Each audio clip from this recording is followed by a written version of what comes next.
Hello everyone, welcome to Tara IAS. Think IAS, Think Tara, and I welcome you all to the Hindu analysis for 5th of March 2025. So let's have an analysis of important articles from today's newspaper.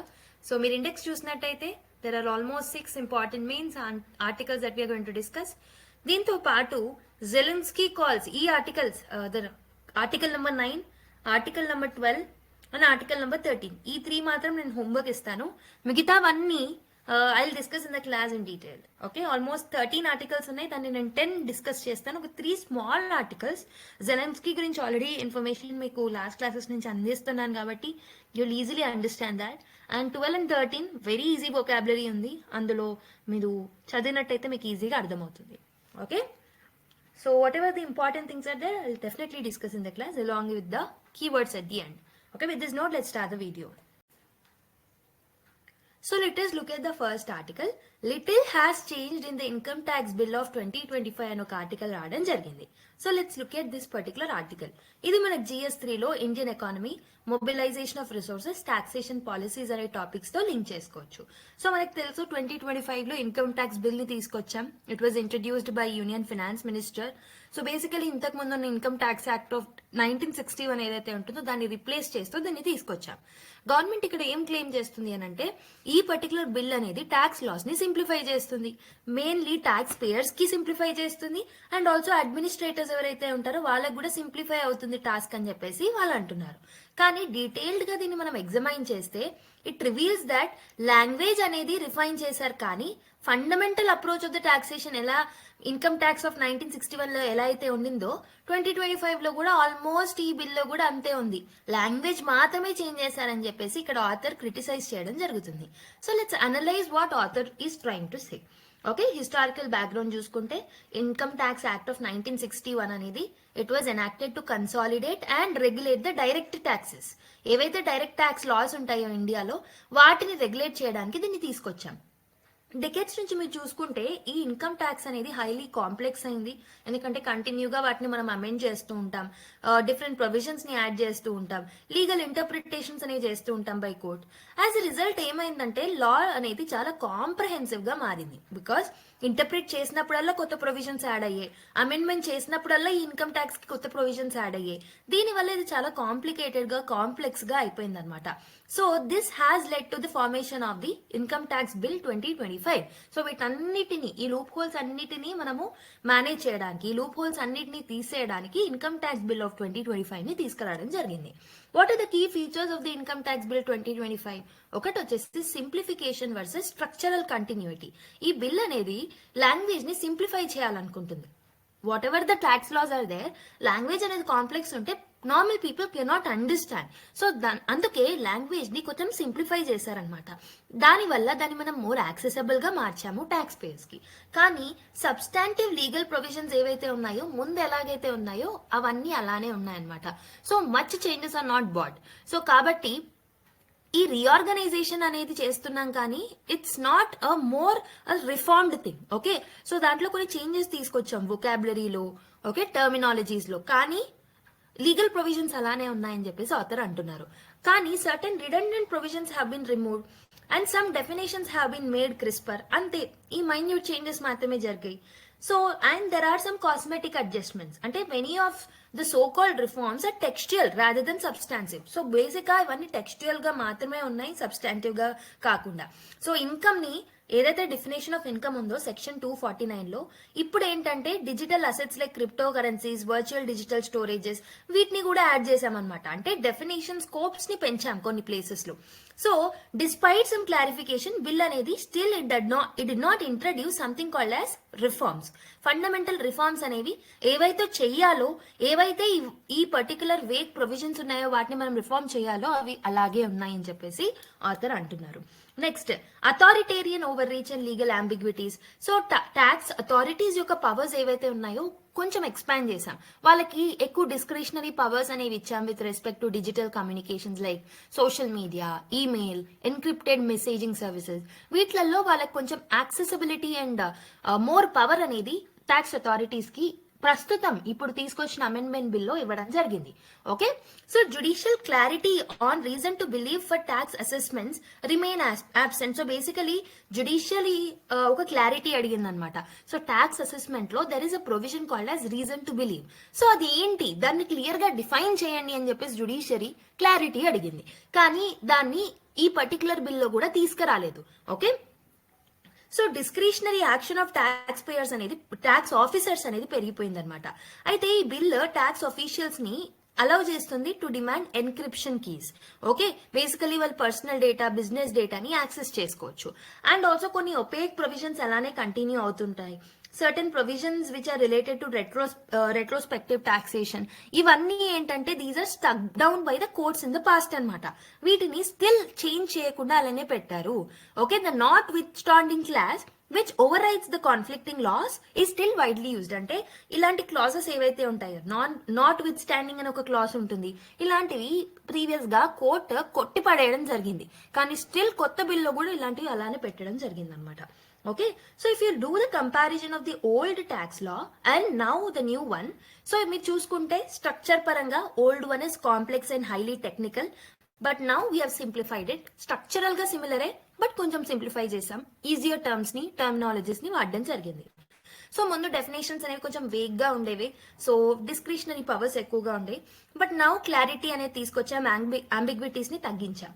Complaints ముందు ఎలా ఉండేదంటే it was tedious, multiple reporting requirements అనేవి ఉండేవి. But now time lines ని కొంచెం consolidate చేసాం, procedures ని కొంచెం కన్సాలిడేటెడ్ చేయడం జరిగిందనమాట. Okay, so digital economy, so ఇంతకు ముందు ఏంటంటే వీక్ ప్రొవిజన్స్ ఉన్నాయన్నమాట డిజిటల్ ట్రాన్సాక్షన్స్ మీద. Now explicit transaction on digital assets, social media data, ఇలా ఎక్స్ప్లిసిట్ గా డిజిటల్ సోషల్ మీడియా డేటా వీటన్నిటిని కూడా ఎక్స్ప్లిసిట్ గా ఈ కొత్త బిల్లో యాడ్ చేయడం జరిగింది. What are the powers of authorities? So ముందు స్ట్రాంగ్ గానే ఉండింది, జుడిషియరీ ఓవర్ సైట్ అనేది కూడా ఉండేది. Judiciary use to do the surveillance on the measures that are bought. Okay, but ఇప్పుడు more powers are given to the tax authorities అనమాట. Basically private digital data ఏదైతే ఉంటుందో దాని యొక్క యాక్సెస్ కూడా ఈ ట్యాక్స్ అథారిటీస్ దగ్గరికి వెళ్ళిపోతుంది. ఓకే, మోర్ పవర్స్ అనేవి వాళ్ళకి వచ్చాయి. రెట్రోస్పెక్టివ్ టాక్సేషన్, కాంట్రవర్షియల్ ప్రొవిజన్స్ అనేవి ఉండేవి ఇంతకు ముందు, బట్ నౌ వాటిని ఎక్స్ప్లిసిట్ గా రిమూవ్ చేయడం జరిగింది అనమాట, కొన్ని కాంట్రవర్షియల్ ప్రొవిజన్స్ ని. అయితే what are the challenges in implementation of this new bill? ఏమేమి ఛాలెంజెస్ ని మనం ఎదుర్కోవాల్సి వస్తుంది? సో ఫస్ట్ థింగ్ ఏంటంటే, first challenges is ambiguity in the provisions. So despite efforts to streamline the legal language, అంటే legal language ని మనం streamline చేసి ఈజియర్ గా మార్చాలనుకున్నప్పటికీ కొన్ని సెక్షన్స్ అనేవి అవి ఇప్పటికీ కూడా చాలా వేగ్ గా ఉన్నాయన్నమాట. దానివల్ల డిస్క్రిషనరీ ఇంటర్ప్రిటేషన్ అనేది పెరిగిపోతుంది. అంటే ఇప్పుడు సబ్జెక్టివ్ అయిపోతుంది అనమాట, rather than the objective provisions, so that will become subjective. Next, increased complaints burden. So simplification అనేది కీ ఆబ్జెక్టివ్ గా పెట్టుకున్నారు, బట్ చాలా మటుకు ప్రొసీజరల్ రిక్వైర్మెంట్స్ ఏవైతే ఉన్నాయో అవన్నీ ఇంకా అలానే ఉన్నాయి. సో కంప్లైంట్స్ బర్డన్ అనేది చాలా కాస్ట్లీగా పెరిగిపోయింది for mainly individuals and business parties. Okay, next legal and constitutional concerns కూడా ఉన్నాయి. So Puttaswamy versus union of India కేసులో రైట్ టు ప్రైవసీని మనం ఫండమెంటల్ రైట్ గా డిక్లేర్ చేసుకున్నాం అండర్ ఆర్టికల్ 21. సో కానీ ఇప్పుడు ఏమైంది, సో ట్యాక్స్ అథారిటీస్ కి ఎక్కువగా పవర్ ఉండడం వల్ల they will have the access of our information also, digital private information also. So దానివల్ల it raises a question of right to privacy. Article 21 ని వైలేట్ చేస్తున్నాం. అండ్ ఆల్సో ట్యాక్స్ టెర్రరిజం కి కూడా risk అయ్యే ఛాన్స్ ఉంటుంది. ఈ బిల్ అనేది it is granting sweeping powers to the tax officers, tax authorities కి ఎక్కువగా పవర్స్ అనేవి ఇవ్వడం జరుగుతుంది అనమాట. So this is raising some concerns over potential harassment of tax payers. Businesses కి, ట్యాక్స్ పేయర్స్ కి కొంచెం హరాస్మెంట్ అనేది ఉంటుంది అనమాట. ఓకే, మరి ఏం చేస్తే బాగుంటుంది? What need to be done? ఒకటి, స్ట్రక్చరల్ రిఫార్మ్స్ ని జెన్యూన్ గా తీసుకురావాలి. సో ఇప్పుడు తీసుకొచ్చిన reforms are mainly structural reforms. So structural reforms కాదు, ఓన్లీ ద లీగల్ లాంగ్వేజ్ ఏదైతే ఉంటుందో దాన్ని చేంజ్ చేశాం, కానీ జెన్యూన్ స్ట్రక్చరల్ రిఫార్మ్స్ మనం తీసుకురాలేదు. So what we have to do is a comprehensive direct tax code ని మనం ఇంట్రడ్యూస్ చేయాలి. And bureaucratic overreach and bureaucratic authorities కి ఎక్కువగా పవర్స్ ఇవ్వడం ని తగ్గించాలన్నమాట. క్లియర్ జుడిషియల్ సేఫ్ గార్డ్స్ ని తీసుకురావాలి. ట్యాక్స్ అథారిటీస్ పవర్స్ మిస్యూజ్ చేయకుండా జుడిషియల్ ఓవర్ సైట్ ఉండేలా చూసుకోవాలన్నమాట. Digital economy taxation. So taxation of crypto currencies, digital assets, ఇవన్నీ they have to be accompanied by transparent rules అనమాట. ట్రాన్స్పరెన్సీని మనం ప్రమోట్ చేయాలి. Next, next taxpayer rights and grievance redressal. So a clear taxpayer rights is very very needed for the protection of arbitrary action, protection against the arbitrary actions. So కాబట్టి clear guidelines, clear laws అనేవి మనం తీసుకురావాలి tax paying కి సంబంధించి. Okay, so this is what the author is opinioning. అంటే ఏంటంటే previous దానికి ప్రస్తుతం ఉన్న దానికి పెద్దగా చేంజెస్ అనేవి రాలేవు, ఓన్లీ ద లాంగ్వేజ్ చేంజెస్ వచ్చాయి, బట్ జెన్యూన్ స్ట్రక్చరల్ రిఫార్మ్స్ అనేవి కాలేదు. మరి ఏం చేస్తే బాగుంటుంది అని చెప్పారు. So based on the discussion, the expansion of powers to tax authorities under the new income tax bill raises concerns about privacy and tax payer rights. Discuss. So మనం చేసిన డిస్కషన్ ఆధారంగా ఈ పర్టికులర్ క్వశ్చన్ ని answer చేయడానికి try చేయండి. So you have to attend this particular question with in 250 words. Okay, ఒక 15 mark question లాగా attend చేయండి. Okay, so with this we have completed the first article. Now let's go to second one. So next one, remodelling the UAE India partnership అని చెప్పేసి ఒక article రావడం జరిగింది. So remodelling the UAE India aviation partnership. So basically దీని గురించి discuss చేద్దాం. So this is important for the GS2 point of view. Like bilateral relations లో India UAE economic and strategic cooperation, ఈ టర్మ్స్ లో మనం దీన్ని లింక్ చేసుకోవచ్చు. What is the significance of UAE మరి? ఓకే, ఇక్కడ మెయిన్ గా మనకి యుఏఈ ఇండియన్ ఏవియేషన్ సెక్టర్ కి ఎలా యూస్ఫుల్ అవుతుంది అనేది ఆర్టికల్లో మెన్షన్ చేయడం జరిగింది. సో యుఏఈ అనేది మనకి ఎలా యూస్ఫుల్ అవుతుంది?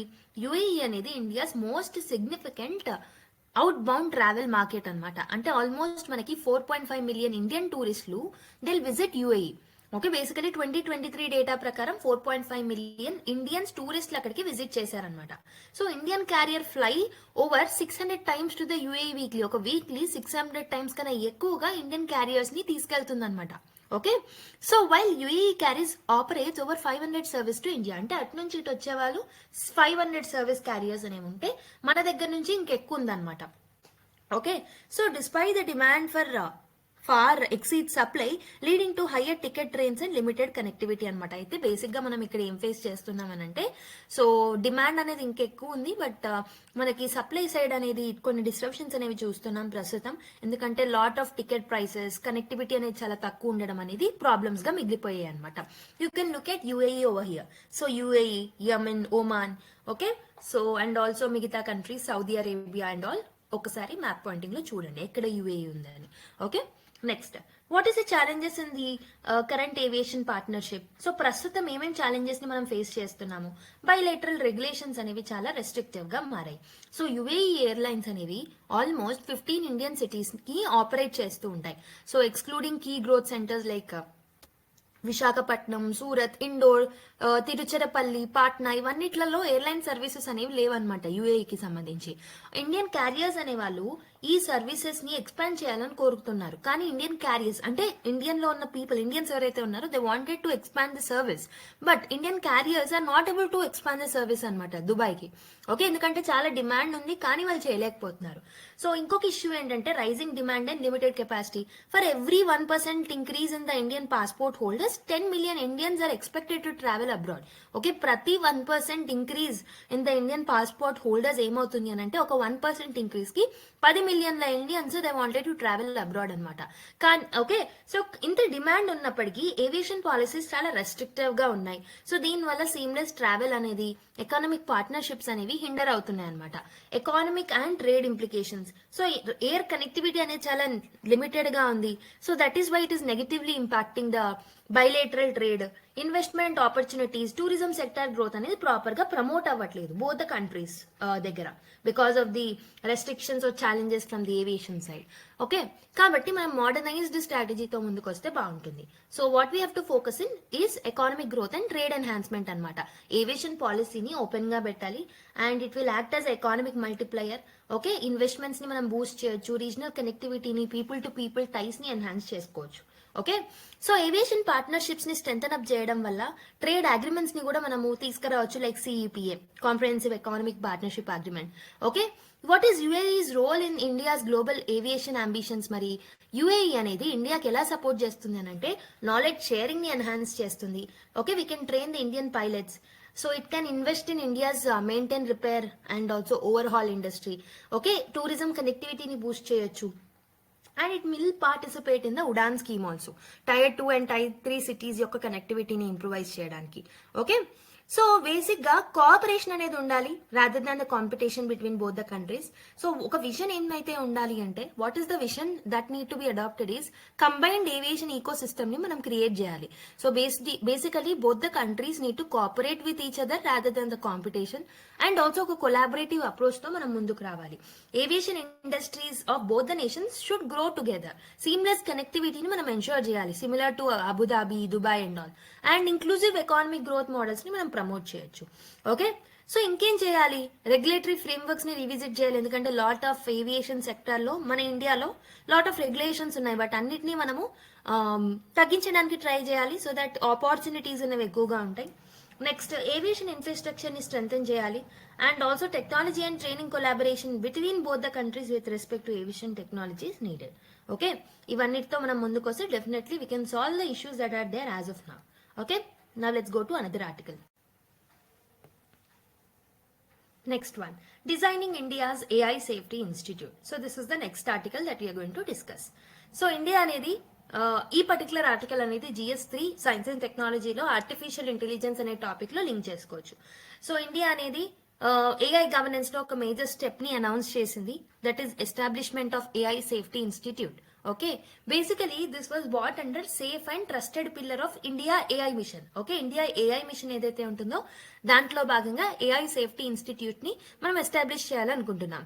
ఈ ఇనిషియేటివ్ ద్వారా మనం ఏం చేయొచ్చు అంటే we can regulate, we can do research and we can mitigate AI related రిస్క్లు అనమాట. ఏఐ డిప్లాయ్మెంట్ ని మనం రెస్పాన్సిబుల్ గా ఇన్షూర్ చేయొచ్చు. So what is the global context of AI safety? Mainly UK, US, Singapore and Japan లాంటి countries ఏవైతే ఉన్నాయో already ఈ సేఫ్టీ ఇన్స్టిట్యూషన్స్ ని ఎస్టాబ్లిష్ చేసేసారు ఏఐ రిస్క్లను ఎవాల్యుయేట్ చేయడానికి. సో యుఎస్ యొక్క ఏఐఎస్ఐ ఏదైతే ఉంటుందో so it has convened a task force. So దీని ద్వారా నేషనల్ సెక్యూరిటీని, పబ్లిక్ సేఫ్టీ రిస్క్లని మనము ఏఐ నుంచి tackle చేయొచ్చు. And Singapore's AISI focusing on the content assurance and rigorous AI testing. So basically వేరే వేరే కంట్రీస్ లో వేరే వేరే మెకానిజమ్స్ అనేవి ఉన్నాయి ఆల్రెడీ. యూకేలో ఏఐ సేఫ్టీ సమిట్ అనేది కండక్ట్ చేస్తారు so that they can emphasize more upon cyber security and misinformation. ఇలా global level lot of initiatives ని ఆల్రెడీ తీసుకున్నారు. మరి why India need a safety institute for AI? అసలు ఇండియాకి ఎందుకు అవసరం? ఎందుకంటే ఇండియా యొక్క స్పెసిఫిక్ ఏఐ ఛాలెంజెస్ కూడా ఉన్నాయి. ఫర్ ఎగ్జాంపుల్ మెయిన్లీ నేను లాస్ట్ క్లాసెస్ రోజు వినేవాళ్ళు ఏఐ గురించి ప్రతిసారి ఆర్టికల్ వచ్చినప్పుడల్లా ఏఐ యొక్క one of the negative things is employment ని పక్కన పెడితే ఇంకో negative thing is bias and discrimination గురించి చెప్తున్నా. ఏఐ మోడల్ అనేది it has trained, okay, AI models ని, ఆ కంప్యూటర్స్ ని, ఆ పర్టికులర్ మెషినరీస్ కి మనం ట్రైనింగ్ అనేది ఇస్తాం కదా in order to make them artificial intelligence. So ఆ ట్రైనింగ్ ఇచ్చే సమయంలో ఆల్రెడీ ఎగ్జిస్టెడ్ అయ్యి ఉన్న డేటా ఏదైతే ఉంటుందో దాని త్రూ డేటా ట్రైనింగ్ అనేది ఇస్తున్నాం. సో ఈ ఆల్రెడీ ఎగ్జిస్టెన్స్ లో ఉన్న డేటా ఏదైతే ఉంటుందో దట్ ఈస్ బయస్డ్. ఎందుకంటే ఇండియా లెవెల్లో సొసైటల్ ఛాలెంజెస్ ఉన్నాయి, కొన్ని డిస్క్రిమినేటరీ ప్రాక్టీసెస్ అనేవి ఉన్నాయి. So there is a gender discrimination, caste discrimination, religious discrimination, racial discriminations. ఈ పర్టికులర్ డేటా కూడా దాని నుంచి ఇన్ఫ్లుయెన్స్ అయింది. అదే డేటాని మనం ఆర్టిఫిషియల్ ఇంటెలిజెన్స్ కి ట్రైన్ చేయడం వల్ల biased data and biased training అనేది జరిగిందనమాట. దీనివల్ల సోషియో ఎకానమిక్ డిస్క్రిమినేషన్ అనేది ఇంకొంచెం కాస్త పెరుగుతుంది. And also second thing is linguistic and technological gaps చూస్తున్నాం. ఓకే, సో ఏఐ అనేది ఆల్మోస్ట్ లాంగ్వేజ్ ఏదైతే లింగ్విస్టిక్ అండ్ లాంగ్వేజ్ డైవర్సిటీ ఉందో దాన్ని అకామిడేట్ చేయాలి. It has to leverage this opportunity. కానీ డైవర్స్ లింగ్విస్టిక్ ల్యాండ్స్కేప్ ఉండడం వల్ల ఇండియాలో సో ఏఐకి ఛాలెంజెస్ అనేవి ఎదురవుతున్నాయి అనమాట to cover the entire scope of the market. And data representation issues కూడా చూస్తున్నాం.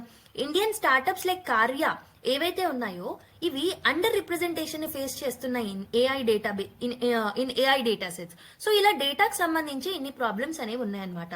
And also there is another problem with respect to innovation versus safety. Okay, innovation versus safety problems అనేవి ఉన్నాయి. ఒకటి వచ్చేసి the hub and scope model ఏదైతే ఉంటుందో this will allow collaboration between the startups, academia and government. వీళ్ళ ముగ్గురు collaborate అవ్వచ్చు అనమాట హబ్ అండ్ స్కోప్ మోడల్ ని తీసుకొస్తే. AISI must focus on critical AI risk. So basically మనము ఇన్నోవేషన్ తో పాటు కొన్నిటిని దృష్టిలో పెట్టుకోవాలి. Like watermarking, AI labelling, ethical frameworks, risk assessment, deep fake protection. So ఇవన్నీ ఇష్యూస్ ని కూడా మనం ట్యాకిల్ చేయాలి ఇన్నోవేషన్ తో పాటు. అండ్ ఇంకొకటి ఏంటంటే global cooperation and standardization is another need for India. India యొక్క AISI that is AI safety institute ఏదైతే ఉంటుందో ఇది గ్లోబల్ ఫ్రేమ్వర్క్స్ ని అలైన్ చేస్తుంది అనమాట. దాంతో పాటు మన లోకల్ నీడ్స్ ని కూడా క్యాటర్ చేస్తుంది. Okay, international AI safety taxonomy ఏదైతే ఉంటుందో మెయిన్లీ ఒకే లాంగ్వేజ్ మీద వర్క్ చేస్తుంది ఏఐ రిస్క్ ఎవాల్యుయేషన్ కోసం. కానీ మన దగ్గర మల్టిపుల్ లాంగ్వేజ్ అనేది అవసరం because of the linguistic diversity. AISI must support a global AI notification system also. దానివల్ల మనం ట్రాన్స్పరెన్సీని మనం ఎన్షూర్ చేయొచ్చు. ఓకే, ఇండియా యొక్క ఏఐ సేఫ్టీ రోడ్ మ్యాప్ ఎలా ఉండాలి? We have to develop indigenous tools and frameworks. So మన ఇండియా స్పెసిఫిక్ రెగ్యులేషన్స్ ని మనం తీసుకురావాలి. ఎందుకంటే there are lot of data biases that are there. So దానికి తగ్గట్టు మనం రెగ్యులేషన్స్ ని తీసుకొస్తే బాగుంటుంది. ఇంటర్ ఆపరబిలిటీని కీ లాగా మనము ఉపయోగించుకోవాలి ఏఐ అకౌంటబిలిటీ మెకానిజమ్స్ తీసుకురావడానికి. And also collaborative AI governance is something which we need. India అనేది యునెస్కో లాంటి ఆర్గనైజేషన్ తో కొలాబరేట్ అవ్వచ్చు on AI readiness. And also IT ministries India AI mission ఏదైతే ఉంటుందో it is already working on mainly ఆ mission అనేది machine learning మీద, synthetic data generation మీద, ఏఐ బయస్ మిటిగేషన్ మీద, ప్రైవసీ ఎన్హాన్స్మెంట్ టూల్స్ మీద ఆల్రెడీ వర్క్ చేస్తుంది. దీన్ని ఇంకొంచెం ప్రమోట్ చేయాలి, బడ్జెటరీ ఎలొకేషన్స్ ఎక్కువ మొత్తంలో చేయాలన్నమాట. AI safety as a pillar of digital media. So India యొక్క leadership in the global south ఏదైతే ఉందో దీని వల్ల ఇండియాను ఒక కీ ప్లేయర్ లాగా మనం పెట్టొచ్చు అనమాట. Okay, so ethical AI development లో సో ఈ ఏఐఎస్ఐ ఏదైతే ఉంటుందో it need to work towards developing regulatory sand boxes. దానివల్ల ఏఐ ఎక్స్పెరిమెంటేషన్ ని మనం కంట్రోల్ చేయొచ్చు. Okay, what should be the way forward? ఇంకేం చేస్తే బాగుంటుంది? మనము ఎథికల్ ఫ్రేమ్వర్క్స్ ని డెవలప్ చేయాలి, రెగ్యులేటరీ ఫ్రేమ్వర్క్స్ ని మనం డెవలప్ చేయాలి, ఏఐ రెగ్యులేషన్స్ ని ఓకే మన ఇండియాకి తగ్గట్టు మనము తీసుకురావాల్సిన అవసరం అయితే ఉంది. దాంతో పాటు రిజిడ్ రూల్స్ అనేవి అవసరం. ఓకే, సో అవుట్డేటెడ్ రూల్స్ ని తీసేసి కొత్త రూల్స్ ని తీసుకురావాలి. డేటా ప్రైవసీ కన్సర్న్స్ ని, సెక్యూరిటీ మెజర్స్ ని కూడా దృష్టిలో పెట్టుకోవాలి. And we have to meet up with the global AI standards. Okay, so mainly critical sectors like health care, finance, education, cyber security ఈ ఏరియాస్ లో మనం ఏఐని ఇంటిగ్రేట్ చేయాలి, డిప్లాయ్ చేయాలి. Okay, AI talent and research ని మనం strengthen up చేయొచ్చు. Like AI skilling programmes మీద ఇన్వెస్ట్మెంట్ పెట్టడం, పబ్లిక్ ప్రైవేట్ పార్ట్నర్షిప్స్ ని ఎంకరేజ్ చేయడం. ఓకే, ఇవన్నీ చేస్తే కూడా బాగుంటుంది. Okay, India specific approaches and customized solutions తో కూడా మనం ముందుకు రావచ్చు. Okay, this is about this article.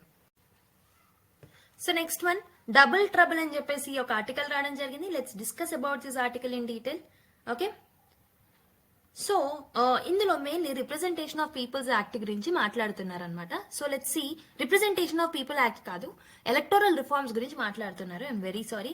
Electoral reforms mainly GS2 లో మనం కవర్ చేయొచ్చు కదా, సో అక్కడ మనం ఈ టాపిక్ ని లింక్ చేసుకోవచ్చు. అయితే electoral roll and voter registration కి సంబంధించి what are the different issues that are there. So అవన్నీ మనకి ఆథర్ ఇక్కడ ఆర్టికల్లో మెన్షన్ చేయడం జరిగింది. Let's see that. ఒకటి, ఓటర్ రిజిస్ట్రేషన్ లో డిస్క్రిపెన్సీస్ ఎక్కువగా చూస్తున్నాం. సో మహారాష్ట్ర అనేది almost there is an increase. Maharashtra saw an increase of 48 lakh voters in just 6 months. So basically general elections జరిగినప్పటి నుంచి అండ్ స్టేట్ ఎలక్షన్స్ జరిగినప్పుడు ఈ పర్టికులర్ మధ్యలో గ్యాప్ ఏదైతే ఉంటుందో దీంట్లో ఆల్మోస్ట్ 45 లక్షల ఓటర్స్ అనే వాళ్ళు ఇంక్రీజ్ అయ్యారు అని చెప్పేసి మనకు డేటా చెప్తుంది.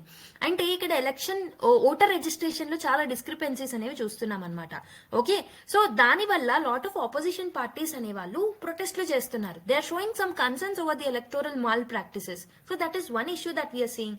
Multiple EPIC numbers and cross state voting అనేది కూడా చూస్తున్నాం అనమాట. ఓటర్స్ ఏంటంటే మల్టిపుల్ నంబర్స్ ని, ఓటింగ్ నంబర్స్ ని క్యారీ చేస్తున్నారు అక్రాస్ డిఫరెంట్ స్టేట్స్. సో ఒక్కొక్క స్టేట్ లో ఒక్కొక్క నంబర్ అనేది ఉంటుంది అనమాట ఎలక్షన్ కి సంబంధించి. దీని వల్ల ఒక్కొక్కసారి ఓటింగ్ అనేది డ్యూప్లికేట్ గా కౌంట్ అవుతుంది. రైట్, ఇంకొకటి ఏంటి, మైగ్రేట్ ఓటర్స్ ఎవరైతే ఉంటారో వాళ్ళు they exploit this particular loop whole by voting in there home state and also the place of residence. Migrant voters అనే వాళ్ళు వాళ్ళ హోమ్ ప్లేస్ లో ఓట్ చేస్తున్నారు అండ్ మైగ్రేటెడ్ ప్లేస్ లో కూడా ఓట్ చేస్తున్నారు. ఆ లూప్ హోల్ ని వాళ్ళు యూటిలైజ్ చేసుకుంటున్నారు. They are cashing the opportunity అనమాట. ఓకే, మరి what can be a possible solution? Aadhaar can be a possible solution అనమాట. కొన్ని స్ట్రెంత్లు ఉన్నాయి, కొన్ని రిస్క్లు కూడా ఉన్నాయి, but Aadhaar can be a possible solution. EPIC కి ఆధార్ కి మనం లింక్ చేయొచ్చు అనమాట. దీనివల్ల సింగిల్ ఓటర్ ఐడెంటిటీ అనేది ఉంటుంది, డ్యూప్లికేటింగ్ ఓటింగ్ అనేది తగ్గించవచ్చు, బయోమెట్రిక్ వెరిఫికేషన్ చేయొచ్చు ప్రాపర్ గా, ఫ్రాడ్లెంట్ రిజిస్ట్రేషన్స్ ని తగ్గించవచ్చు. రైట్, కొన్ని రిస్క్ లైన్ ఛాలెంజెస్ కూడా ఉన్నాయి. Aadhaar identifies residence. So basically residence ని ఐడెంటిఫై చేస్తుంది. సో ఆధార్ అనేది ప్రీవియస్ ఇయర్ క్వశ్చన్ గుర్తుపెట్టుకోండి. Aadhaar is not a proof of citizen. Okay, so basically ఎవరైతే NRIs, ఎవరైతే ఫారినర్స్ ఉంటారో ఇండియాలో, లైక్ నాట్ NRIs, ఎవరైతే ఫారినర్స్ ఉంటారో ఇండియాలో, సో వాళ్ళందరికీ కూడా ఆధార్ కార్డ్ అనేది అవైలబుల్ గా ఉంటుంది. So definitely Aadhaar is not a proof of citizen, so that can be a risk. ఇంకొకటి ఏంటంటే there can be misuse of Aadhaar data. Aadhaar లో ఉన్న డేటాను మిస్యూజ్ చేసే అవకాశాలు కూడా ఉన్నాయన్నమాట. సో కొన్నిసార్లు ఆధార్ కి సంబంధించి బయోమెట్రిక్ ఫెయిల్యూర్స్ అనేవి చూస్తూ ఉంటాం. ఇలా కొన్ని రిస్కులు కూడా ఉన్నాయి. మరి ఏం చేస్తే బాగుంటుంది? What can be another solution?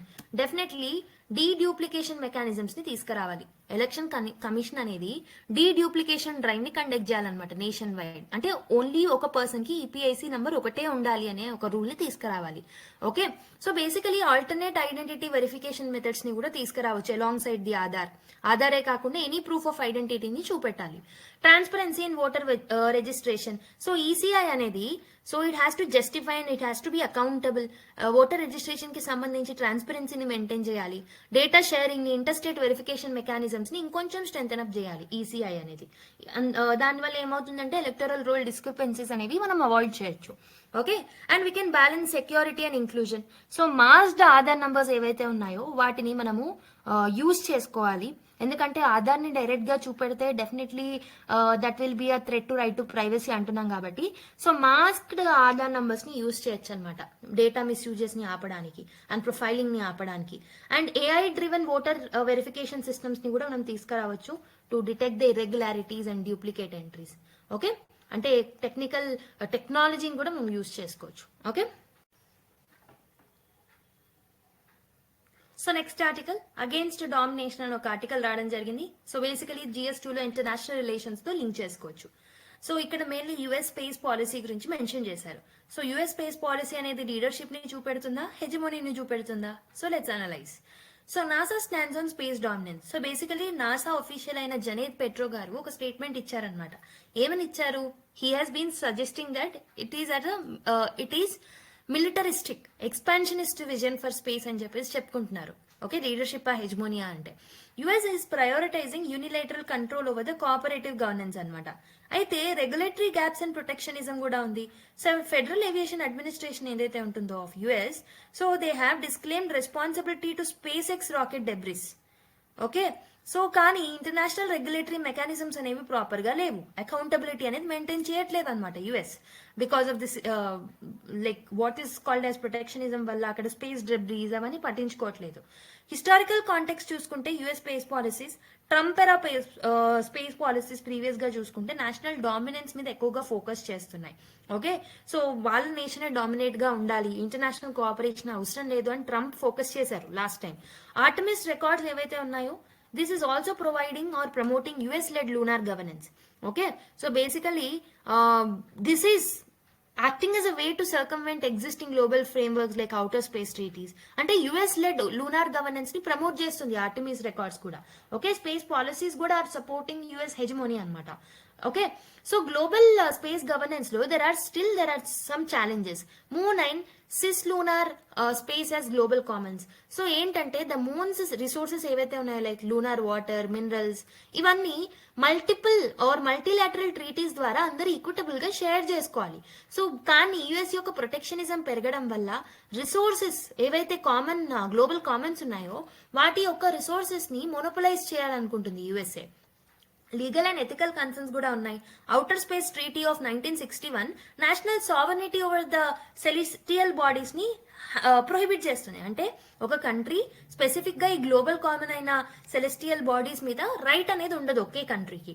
Okay, కానీ యుఎస్ తీసుకొచ్చే పాలసీస్ అనేవి దీన్ని ఛాలెంజ్ చేస్తున్నాయి అనమాట. So space debris management lakhs a clear international accountability framework. So US తీసుకొచ్చే స్పేస్ డెబ్రిస్ ఏవైతే ఉన్నాయో దానికి యుఎస్ అనేది అకౌంటబుల్ గా ఉండట్లేదు. మరి ఎమర్జింగ్ స్పేస్ పవర్స్ యొక్క రోల్ ఏంటి, రెస్పాన్సిబిలిటీ ఏంటి? మల్టీలాటరల్ కోఆపరేషన్ ని స్ట్రెంథెన్ అప్ చేయాలి. Like India, Russia, China, EU అనేవి రూల్ బేస్డ్ స్పేస్ గవర్నెన్స్ మీద ఫోకస్ చేయాలి. ఇస్రో లాంటివి ఆర్గనైజేషన్స్ మన ఇస్రో ఏవైతే ఉన్నాయో అవి గ్లోబల్ స్పేస్ ఏజెన్సీస్ తో టైఅప్ అవ్వాలన్నమాట to counter this particular issues. Okay, and also global space governance framework ని కూడా మనం తీసుకొస్తే బాగుంటుంది. US led space resource sharing mechanisms అనేవి, so this can prevent the monopolization of US. Okay, we can regulate space private sectors also. Private space sectors ఏవైతే ఉంటారో like space X వాళ్ళని కూడా మనం కంట్రోల్ చేయొచ్చు. మరి ఇంకేం చేస్తే బాగుంటుంది? How we need to balance the cooperation with the sovereignty అంటే ఇంటర్నేషనల్ ట్రీటీస్ తీసుకురావాలి. We have to revisit the moon agreement of 1979. So అలాంటి సెలెస్టియల్ బాడీ గ్లోబల్ కామన్స్ ఏవైతే ఉన్నాయో దానికి సంబంధించి రిసోర్స్ డిస్ట్రిబ్యూషన్ అనేది ఫేర్ గా ఉండాలి. Global space traffic management system ని మనం డెవలప్ చేయొచ్చు. అండ్ ఇండియా యొక్క స్ట్రాటజిక్ స్పేస్ డిప్లొమసీ అనేది దాని మీద కూడా మనం దృష్టి పెట్టాలి. ఇండియా అనేది న్యూట్రల్ స్టాండ్స్ తీసుకోవాలి to mediate the space governance talks. And also south cooperation ని పెంచుకొని we need to take or leverage the platforms like G20 and bricks.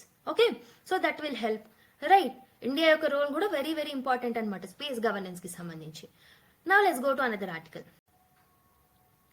So next article, government talks Biggs on gender justice delivers little అని ఒక article రావడం జరిగింది. So this issue is related to government policies and interventions, women empowerment, gender inclusive development. ఈ topics తో మనం link చేసుకోవచ్చు. Union and state governments ఏంటంటే ఎక్కువ మట్టుకు they'll show that they are highly committed to women empowerment అని. కానీ మీరు బడ్జెటరీ అలొకేషన్స్ చూసుకుంటే they fall short. Lot of తక్కువ బడ్జెట్ ని అలొకేట్ చేస్తున్నాం అనమాట. Okay, so gender budget allocation ని మనం ఇంక్రీజ్ చేసినప్పటికీ 8.9% పెట్టినప్పటికీ of the total union budget implementation మాత్రం ప్రాపర్ గా జరగట్లేదు. సో దాన్నే ఇక్కడ అనలైజ్ చేయడం జరుగుతుంది. మీరు జెండర్ బడ్జెటింగ్ చూసుకుంటే, so part A of the gender budget లో ఉమెన్ అండ్ గర్ల్స్ కి 100% ప్రొవిజన్స్ ని ఇస్తామని చెప్పారు. 30 to 99% allocations are for women, 30% allocation for women focused schemes. So ఇలా part A, part B, part C గా ఉన్నాయన్నమాట. అయితే if you look at the budgetary trends of gender budget, 0.7% of the budget has been allocated to the MSME ministry. MSME ministry ki only 0.7% of gender budget ni allocate చేశారు. Okay, mainly MSME ministry లో women led entrepreneurship మీద ఎక్కువ focus చేస్తున్నప్పటికీ వారికి తక్కువ budget allocate చేయడం అనేది very very wrong step అన్నమాట. Skill development and entrepreneurship ministry gets a negligible allocation again. Okay, ఎక్కడైతే అవసరమో అక్కడ ఎక్కువ పెట్టలేదు.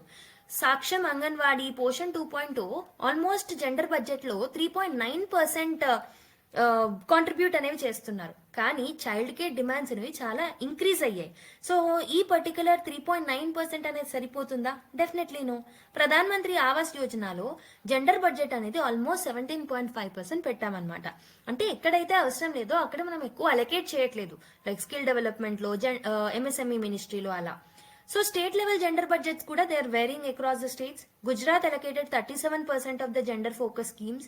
మహారాష్ట్ర అనేది it is significantly lagging, only 3% allocate చేయడం జరిగింది జెండర్ బడ్జెట్ కి. ఓకే, ఇలా స్టేట్ కి అక్రాస్ గా ఒక స్టేట్ లో ఎక్కువ ఉన్నప్పటికీ కొన్ని స్టేట్స్ లో చాలా నెగ్లిజిబుల్ గా ఉందన్నమాట జెండర్ బడ్జెటింగ్. సో మరి జెండర్ బడ్జెట్ ఇంప్లిమెంటేషన్ లో ఏం ఛాలెంజెస్ ఉన్నాయి? అలొకేషన్స్ అనేవి డిస్పారిటీలో, అంటే whatever the allocations that are made, they have a large scope of disparity అన్నమాట.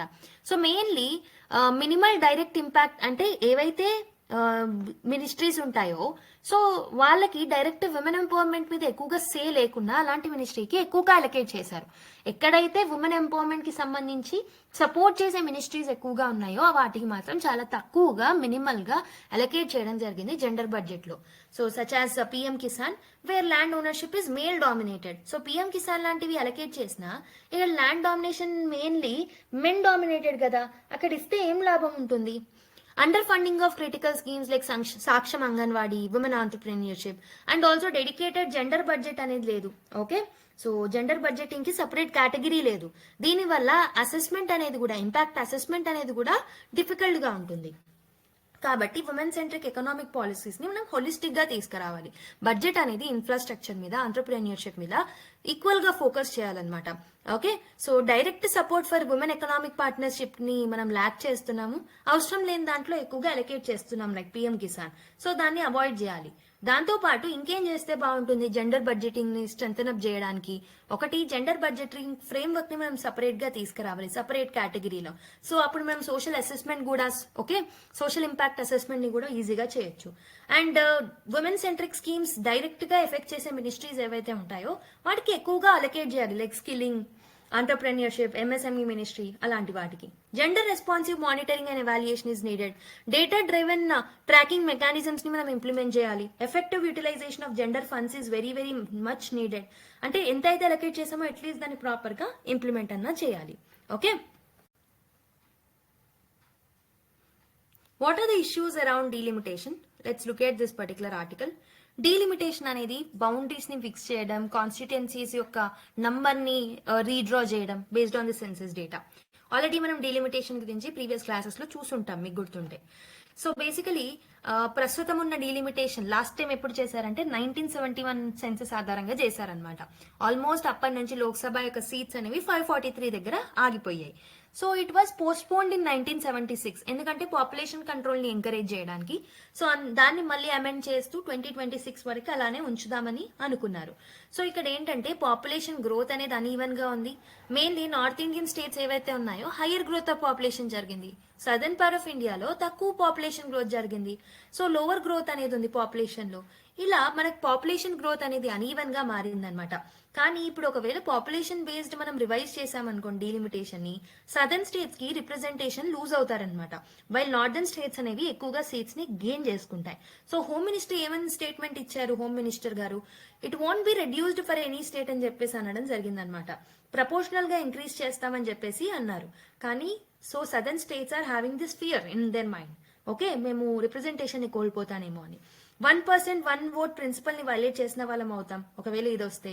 Southern states are fearing about this political influence. So regional imbalance అనేది ఉంటుంది governance లో.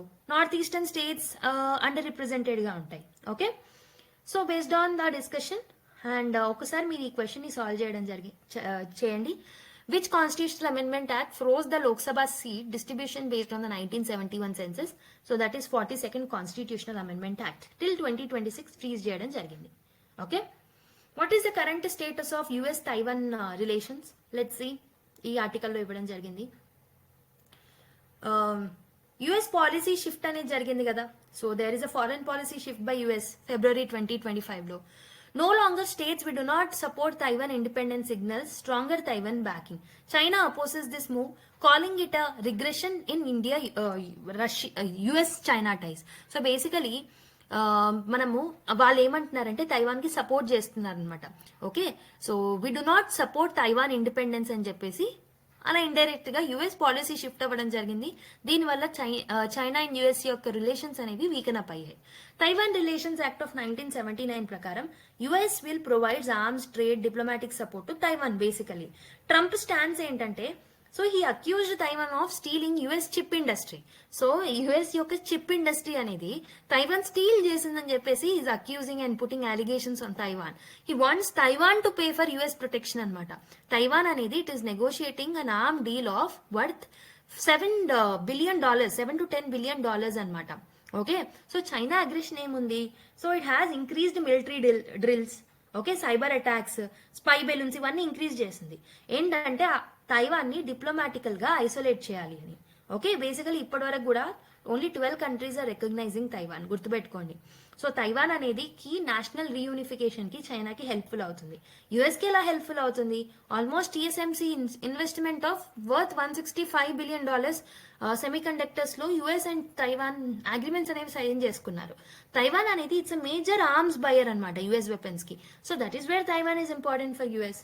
ఫ్యూచర్ లో యుఎస్ చైనా టెన్షన్స్ అనేవి over Taiwan పెరిగే chances ఉన్నాయి.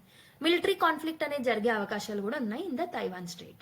Okay, so mainly south China sea ఆ ఏరియాలో ఉన్న different islands, different conflicted zones గురించి బాగా చదువుకోండి. ఎగ్జామ్స్ లో వచ్చే అవకాశాలు కూడా ఉంటాయి.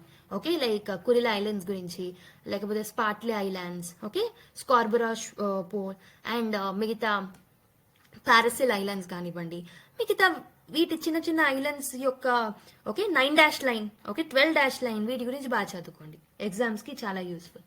Okay, Zelensky calls for truce after Trump halts military assistance. UK's Starmer calls Zelensky's welcome his peace initiative. So this is the first thing that I wanted to give you as a homework. Okay, similar things daily discuss చేస్తున్నాం కాబట్టి I want you to read these 2 articles in detail. ఈ 2 articles ని detail గా చదవాల్సిందిగా కోరుతున్నాను. And ఆ articles చదివిన తర్వాత related information ఏదైతే కింద ఉందో ఈ 1 page లో దాన్ని కూడా చదవండి. So this is the first homework that I'm giving. ఇంకో 2 articles కూడా మీకు హోంవర్కే ఇస్తాను ఈరోజు. ఓకే, సో చిన్న చిన్న ఆర్టికల్స్ ఉన్నాయి, ఫాస్ట్ గా కంప్లీట్ చేద్దాం. Kerala passes resolution against of sure mining అని ఒక ఆర్టికల్ రావడం జరిగింది. సో కేరళ అసెంబ్లీ అనేది యునానిమస్ గా అపోజ్ చేసింది సెంటర్ తీసుకొచ్చిన ప్లాన్ ని for of sure mining. So state యొక్క కోస్ట్ లైన్ ఏదైతే ఉంటుందో అక్కడ ఆఫ్షోర్ మైనింగ్ యాక్టివిటీస్ తో ప్లానింగ్ తో సెంటర్ వచ్చింది. దాన్ని యునానిమస్ గా కేరళ అపోజ్ చేయడం జరిగింది. సో ఈ రెజల్యూషన్ అనేది it was presented by CM Pinarayi Vijayan అనమాట. Okay, so he has cited that there are lot of concerns with respect to offshore areas minerals act 2002 amendments తీసుకొచ్చారు కదా, దాంట్లో కన్సర్న్స్ ఉన్నాయనేది చెప్పారనమాట. ఒకటి వచ్చేసి ఎన్వైరన్మెంటల్ ఇంపాక్ట్ ఉంటుంది, దానివల్ల బయోడైవర్సిటీ, ఫిష్ రిసోర్సెస్ అనేవి ఎఫెక్ట్ అవుతాయి, ఎకానమిక్ రిస్క్లు అనేవి ఉంటాయి, కేరళ యొక్క ఫిషింగ్ ఇండస్ట్రీకి హామ్ అనేది జరుగుతుంది, నేషనల్ సెక్యూరిటీ ఇష్యూస్ కూడా ఉంటాయని చెప్పేసి చెప్పడం జరిగింది అనమాట. Okay, state is opposing auctioning of the deep sea mineral blocks, mainly ministry of mines auctioning చేస్తుంటే దాన్ని అపోజ్ చేయడం జరిగింది అనమాట. ఓకే, సెంటర్ని రీకన్సిడర్ చేయమంటుంది ఈ పర్టికులర్ ఇష్యూని. ఓకే, ఎందుకంటే lot of economic and ecological threads ఉంటాయని వాళ్ళు పేర్కొంటున్నారు. Next, Belgium defence giant ties up with Indian firms to manufacture tank turrets. Belgium to scale up defense ties set to sign MOU this year అని ఒక article రావడం జరిగింది. So let's look at this article. India Belgium defence ties. So tank turret JV Belgium John Cockerill defence and Pune based EPH అనే ఈ 2 manufacturers ఎవరైతే ఉంటారో they are trying to manufacture light tank turrets అనమాట for India. So దీనికోసం technology transfer అనేది JCD ఇండియాకి చేస్తుంది, Pune based కంపెనీకి. ఓకే, సో బేసికలీ ఈపీహెచ్ అంటే ఈ పూణే బేస్డ్ ఈపీహెచ్ ఏదైతే ఉంటుందో that will manage the manufacturing of 700 turrets. So MoU అనేది సైన్ చేసుకున్నారు. ఆ defence cooperation MoU was signed between India and Belgium. Okay, strategic shift ఏంటంటే Belgium is aligning with EU strategic autonomy అనమాట. So ఇండియాని ఒక key partner గా చేయాలనుకుంటుంది. Okay, so and also interlinkage చూసుకుంటే it will strengthen India's make in India defence push also. దీనివల్ల EU India security cooperation అనేది కూడా ఎన్హాన్స్ అవుతుంది. ఓకే, జస్ట్ కాంటెక్స్ట్ గుర్తుపెట్టుకుంటే సరిపోతుంది. అయితే ఇప్పుడు so second and third homeworks ఇవే అనమాట. సో లాస్ట్ 2 ఆర్టికల్స్ ఏవైతే ఉన్నాయో, ఒకటి వచ్చేసి supreme court direct states UTs to provide full records of forest lands in 6 months, ఈ ఆర్టికల్ ఒకటి. దీంతో పాటు the next article that is Jaishankar meets UK PM Starmer cabinet official అని చెప్పేసి ఈ ఆర్టికల్. ఈ 2 ఆర్టికల్స్ కూడా I'm giving you as a homework. Okay, total of 3 articles. You have to read it by yourself. Okay, so that will be the homework. So this is given to improve your vocabulary. నేను last classes నుంచి చెప్తూనే ఉన్నాను. So now let's go to the final part of the discussion, that is keywords glossary. So first keyword ఏంటంటే ఈరోజు delimitation అనమాట. So delimitation అనేది first keyword that we're going to discuss. So delimitation అంటే ఏంటి? It's an act of redrawing the boundaries based on the recent census, right? So already 2026 census కి మనము shift చేసుకోవడం జరిగింది. One minute, let me put the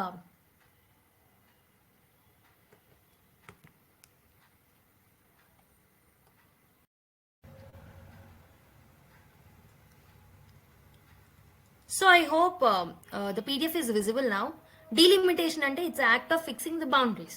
so government delimitation process ని postpone చేసింది, అలా example ఇక్కడ ఇచ్చాము. Next gender budgeting. Gender budgeting అంటే బడ్జెట్ లో ఉన్న ఫైనాన్షియల్ రిసోర్సెస్ ని జెండర్ ఇంక్లూసివిటీకి, జెండర్ ఎంపవర్మెంట్ కి అలొకేట్ చేయడం.